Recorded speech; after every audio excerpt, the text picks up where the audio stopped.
اعوذ باللہ من الشیطان الرجیم بسم اللہ الرحمن الرحیم۔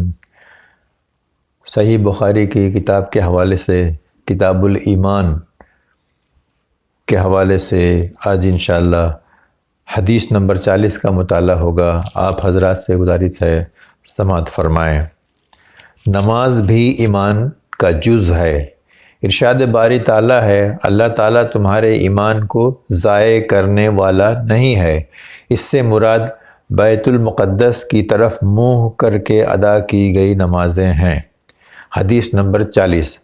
حضرت برا بن عازب رضی اللہ عنہ سے روایت ہے کہ نبی صلی اللہ علیہ وسلم جب ہجرت کر کے مدینہ تشریف لائے تو پہلے اپنے ددھیال یا ننیحال جو انصار سے تھے کہ یہاں اترے اور مدینہ میں 16 یا 17 مہینے بیت المقدس کی طرف منہ کر کے نماز پڑھتے رہے۔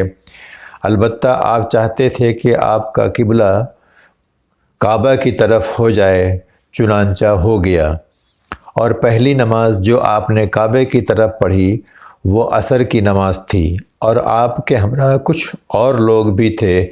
پھر ان میں سے ایک شخص نکلا اور کسی مسجد والوں کے پاس سے اس کا گزر ہوا۔ وہ بیت المقدس کی طرف منہ کیے ہوئے رکوع کی حالت میں تھے، تو اس نے کہا، میں اللہ کو گواہ بنا کر کہتا ہوں کہ میں نے رسول اللہ صلی اللہ علیہ وسلم کے ہمراہ مکے کی طرف نماز پڑھی ہے۔ یہ سنتے ہی وہ لوگ جس حالت میں تھے اسی حالت میں بیت اللہ کی طرف پھر گئے، اور جب آپ بیت المقدس کی طرف منہ کر کے نماز پڑھتے تھے تو یہودی اور دوسرے اہل کتاب یعنی نصارہ بہت خوش ہوتے تھے، لیکن جب آپ نے اپنا منہ بیت اللہ کی طرف پھیر لیا تو وہ انہیں بہت ناگوار گزرا۔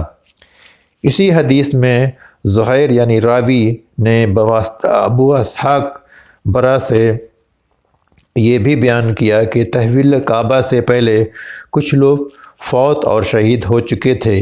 ان کے متعلق ہمیں معلوم نہ تھا کہ انہیں نمازوں کا ثواب ملے گا یا نہیں، تو اللہ تعالیٰ نے یہ آیت اتاری، ایسا نہیں ہے کہ اللہ تعالیٰ تمہارا ایمان یعنی نمازیں ضائع کر دے گا۔